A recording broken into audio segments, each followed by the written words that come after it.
Another Republican is campaigning for Vice President Harris today. Former Illinois Congressman Joe Walsh posted on X, "I'm heading to Georgia today to campaign for Kamala Harris."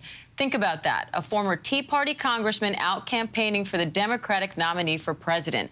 If that doesn't tell you that this is an urgent, unprecedented time in American politics, then nothing will. And Congressman Walsh joins me now for more on that.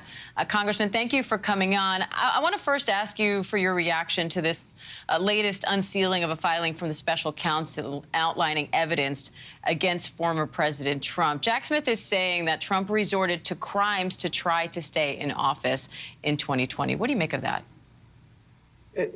Just a reminder of the madness of this time we live in right now. We're almost 4 years removed from a sitting American president who, for the first time in American history, refused to accept an election loss, refused to concede. And then he, as Jack Smith said, resorted to crimes to try to overthrow an American election. I mean, all of America should just freaking pause right now and remind themselves of what Donald Trump did. And look, he is a threat to democracy. This is part and parcel of that. I hope that hits home. Meanwhile, former First Lady Melania Trump is reportedly defending abortion access in her new memoir. And she also says she pushed former President Trump to drop his hardline immigration policy where migrant children were separated from their parents. What do you make of the timing here? Why do you think she's saying this? Why now? And how important is this message coming from the former First Lady? I don't think it matters. I think this is Melania Trump I actually think this is Melania Trump working with her husband, Donald Trump, to try to put out the notion of a softer side of her husband on these two very important issues. But I mean, it's not going to work, and it can't work because Donald Trump will be out there again today. I think you said in Michigan. And every word out of his mouth, you and I know it, will be cruel, intolerant, and mean-spirited. So it really doesn't matter what Melania Trump says. Now, it's one thing to vote for Vice President Harris. It's another thing to go out and publicly campaign for her. You say that this is an urgent, unprecedented time in American politics. Why? What made you go that extra step?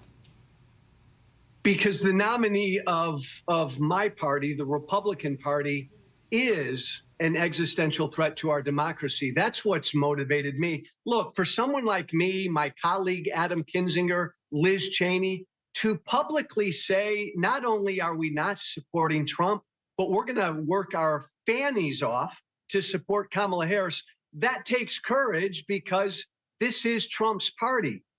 But we believe so strongly that he's a threat to democracy. And I've got to tell you, I've been in every battleground state. I'm on the ground in every battleground state. I'll be in Georgia today with another very courageous Republican, former Lieutenant Governor Jeff Duncan.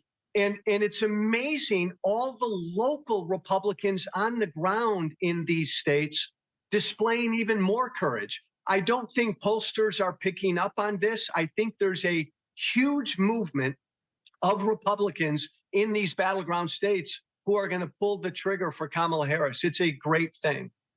That said, it's not just Republicans crossing party lines. Robert Kennedy Jr. endorsed former President Trump.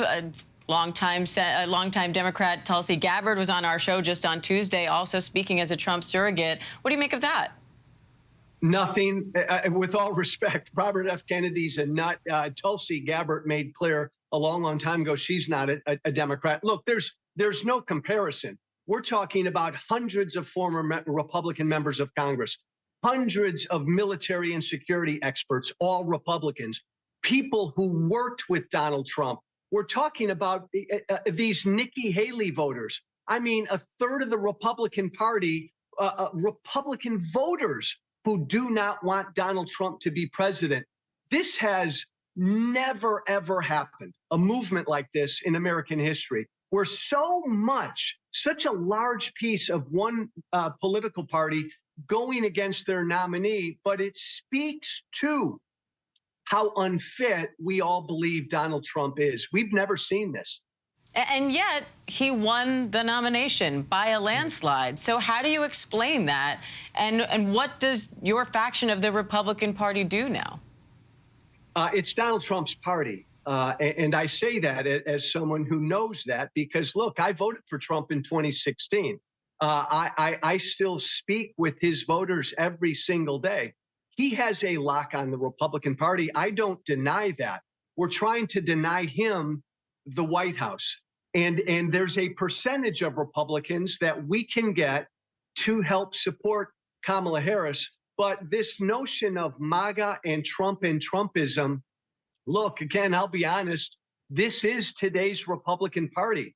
And whether Trump wins or loses, I don't think that's going to change. So does that mean a brand new political party after this election?